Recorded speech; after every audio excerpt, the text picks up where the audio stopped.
እየተደነሳችሁ 100 ሚሊዮን ይገባባል። እዚህ መጣችሁ ጌታ ልታመልኩ ነው። ምን ዳንስ ነው? ፕሮፌቲክ ትንቢታዊ ዳንስ ማለት። አሜን በል። ሬዲ ሃይ ኤቭሪዋን።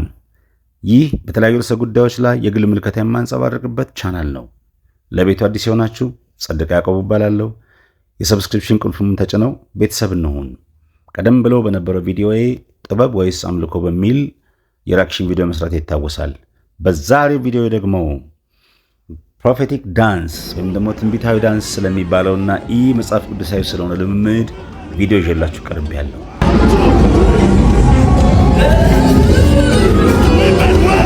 አሁን ይህንን አምልኮ ነው የሚል እኮ አይጠፋም። ስጋንና ስሜትን ከማጋጋል አልፎ በዚህ እንቅስቃሴ ውስጥ ለእግዚአብሔር አምልኮ ሊሆን ይችላል ብለን የምናስበው ነገር ምን እንደሆነ አይገባኝም። ቪዲዮን የምትመለከቱ ሰዎች ራሳችሁ ፍርድ ስጡ። እግዚአብሔር በእውነትና በመንፈስ ሊመለክ ይገባል እንጂ በተጋጋለ ሙዚቃ ከመንፈስ ይልቅ ለስጋ ቅርብ በሆነ ስልት እየተጨፈረ አምልኮ ነው ለእግዚአብሔር እያቀረብኩ ነው ብለን ራሳችንን ማታለል አይገባንም። መነሻውን በጥቂት የአፍሪካ ሀገራት ያደረገውና መላውን አፍሪካን ያጥለቀለቀው ይሄ ልምምድ አሁን እግሩን ወደኛም አገር ካስገባ ሰንበትበት ብሏል። ጾታ አይመርጥ፣ ሕፃን አይልም፣ አዋቂ አይልም፣ ወጣት አይልም፣ ሽማግሌ አይልም፣ ብቻ ሁሉም መደነስ ነው። ስያሜው ፕሮፌቲክ ዳንስ፣ ትንቢታዊ ዳንስ።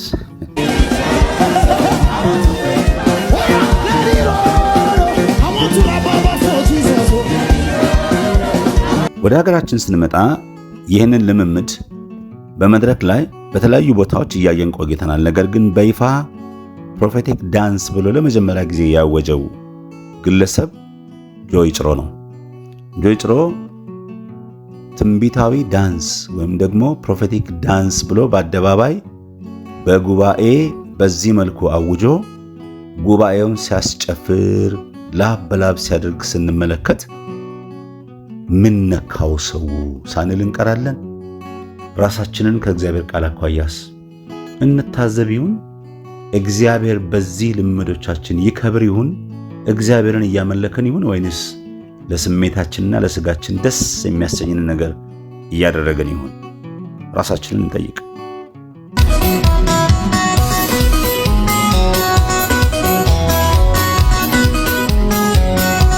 በጆይ ጭሮ ፋና ወጊነት የጀመረው ይህ የፕሮፌቲክ ዳንስ እንቅስቃሴ ቀስ በቀስ እያለ እንደ ወረርሽኝ የተስፋፋ ይገኛል። ከዚህ ቀጥሎ የማሳያችሁ ቪዲዮ ላለመሳቅ ሞክሩ። አንዳንድ ጊዜ እውነት ወይ ይሄ ነገር ትክክል ይሆን እንዴ ብለን የግል ፍርድ ከመስጠት የምንፈራበት ጊዜ አለና አንዳንድ ጊዜ ደግሞ አይ በቃ ይሄ በድፍረት ይሄ ከእግዚአብሔር ቃል አኳያ ስህተት ነው ለማለት የምንላቸው ጉዳዮች አሉ። እስቲ እንመልከተው ቪዲዮ።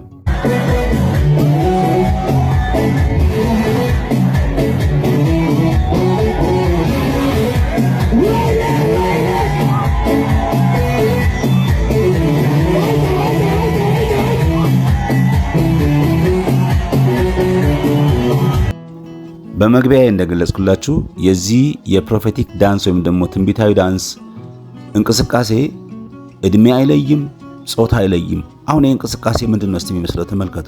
ሆያ ሆዬ ሆ ሆያ ሆይ አይመስልም? አትፍረዱብኝ፣ ወድጄ አይደለም ምስቀው አላችሁ። አንድ እግዚአብሔርን ፕሬዝ የሚያደርግ ቃል የለውም። አንድ እግዚአብሔርን የሚቀድስ ቃል፣ አንድ እግዚአብሔርን ከፍ የሚያደርግ የሚያወድስ ቃል የለውም። የሙዚቃ ምትና ያንን የምትከተለው መድረክ ላይ የሚደረግ ጭፈራ ብቻ ነው። ምኑ ነው ይሄ ፕሮፌቲክ ዳንስ የሆነው? ምኑ ነው ይሄ ትንቢታዊ ዳንስ የሆነው? ፍርድ ስጡ እናንተ አድማጮች።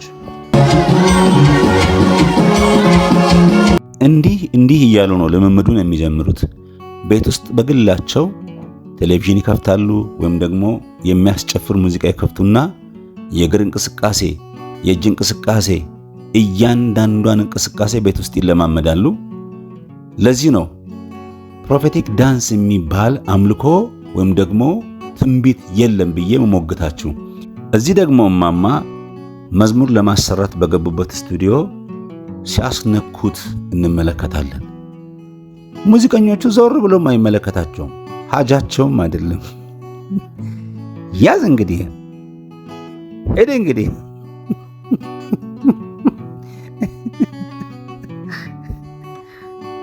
ጉድ ነው ይሄኛው ቪዲዮ ደግሞ።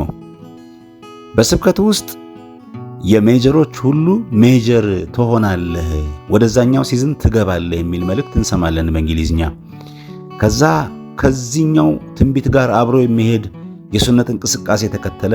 እስካሁን ካየናቸው ቪዲዮዎች ደግሞ ለስለስ ያለ የወገብ መተጣጠፍ፣ ወደ ባሌት ዳንስ የሚሄድ አይነት እንቅስቃሴ እናያለን።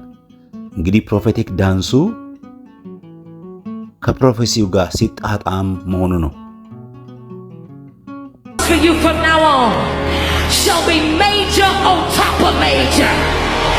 በቀጣይ 2 ቪዲዮዎች ውስጥ ደግሞ የምናየው ነገር በጣም ይገርማቸዋል።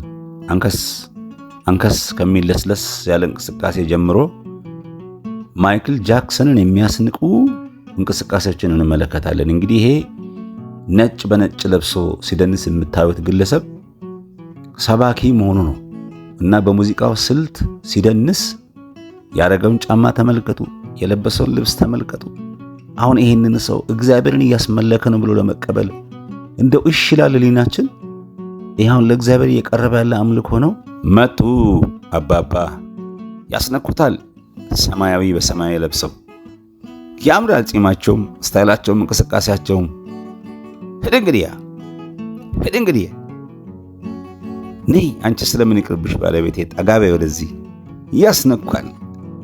ሄደ እንግዲህ ባልና ሚስት መሆናቸው ነው። እንግዲህ ይህንን አምልኮ ነው በሉኝ እኔ ወገኖች፣ አምልኮ ነው በሉኝ። ይህንን አምልኮ ነው በሉኝና ሞግቱኝ እኔን። እዚህ ጋር አይኔ የሆነ ነገር አየ። ምንድነች እቺ በተለያየ ከለር ያለች መሐረብ? እኛም ሀገር አለች አይደል? በተለይ ነቢያት ብሎ ራሳቸው የሚጠሩ ሰዎች እችን መሐረብ አያጧትም። ተአምራት ማድረጊያ መሐረብ ትሁን። መጣላችሁ ጉራግኛ በማማ ቀና ብለው ራሱ አዩም። እሳቸውም የተለዩ ዳንሰኛ ናቸው። እውነት ይሄንን እስቲ የትኛው በአገሬ ያለ የጉራግኛ ተወዛዋዥ ነው እንደዚህ የሚወዛወዘው? ጉራግኛ ስልጠና መስጠት ይችላሉ እኚህ ሴትዮ። ይሄም አምልኮ ነው በሉ። በዚህ ደግሞ ተገርመን ሳናበቃ ይመጣላ ሙሉ ሱፍ ለብሶ ወገኔ ሽክ ብሎላችሁ ያስነካዋል። ፈጠን ያለ ስልት ነው። እዚህኛው ላይ ደግሞ ከሳቸው ትንሽ ሞቅ ያለ ነው። በቃ በአይነት ማየት ነው፣ መኮምኮም ነው። እንግዲህ የአንዳንዱን የዳንስ ስልትማ እኔ እንጃ ማይክል ጃክሰን እንኳን ራሱ የሚያውቀው አይመስለኝምና እኔ ዳንስ ጥበብ ያላችሁ ሰዎች ወይም ደግሞ ስለ ዳንስ የምታውቁ ሰዎች ይሄኛው የዳንስ አይነት ደግሞ የትኛው እንደሆነ አላውቅም። ሄድ ይልና ዘለል፣ ሄድ ይልና ዘለል ይላል። እቺኛዋ ፕሮፌቲክ ዳንስ ትንሽ ትመቻለች መሰለኝ። እስካሁን እንግዲህ በተለያዩ ሙዚቃ ስልቶች የሚደንሱትን ሰዎች ይዤላችሁ ቀርቤ ነበር። ወይም ደግሞ ፕሮፌቲክ ዳንሱን ከልጅ እስከ አዋቂ ከወጣት እስከ ሽማግሌ ሳሳያችሁ ቆየሁኝ። ቀጥሎ ደግሞ ማሳያችሁ ቪዲዮ በጣም የሚገርም ነው። እንጉርጉሮ ነው። ከዛ እንጉርጉሮ ጋር የሚሄድ የሰውነት እንቅስቃሴ፣ ውዝዋዜ፣ ይሄም ፕሮፌቲክ ዳንስ ነው። እንግዲህ ይሄም መልእክት አለው። ይሄም ለእግዚአብሔር ነው። እስቲ እንመልከት ቪዲዮ ነው። እንዲህ እያልን ወደ ዛሬ ቪዲዮ መቋጫ ያደርሻለሁኝ። እስካሁን ባያቻቸው ቪዲዮዎች ውስጥና ባቀረብኩት ሐሳብ ውስጥ ፕሮፌቲክ ዳንስ ምን ያህል ከእግዚአብሔር ቃል የራቀ እንደሆነና እግዚአብሔርን ስለማምለክ እንዳልሆነ የገባን ይመስለኛል። ነገር ግን ለሐሳብ ለአስተያየቶቻችሁ በሬ ክፍት ነው። ሐሳቤን ተስማምታችሁም ቢሆን ተቃውማችሁ ኮሜንታችሁን መጻፍ ትችላላችሁ። ቪዲዮውን ደግሞ ከወደዳችሁት ቻናሉን ሰብስክራይብ አድርጉ። በቀጣይ መለቃቸው ቪዲዮዎች ደግሞ እንዲደርሷችሁ የደወል ምልክቷን በመጫን ቤተሰብነቱን እንዲያጠብቁ በትህትና ጠይቃለሁ። ቸርን ሰንብት።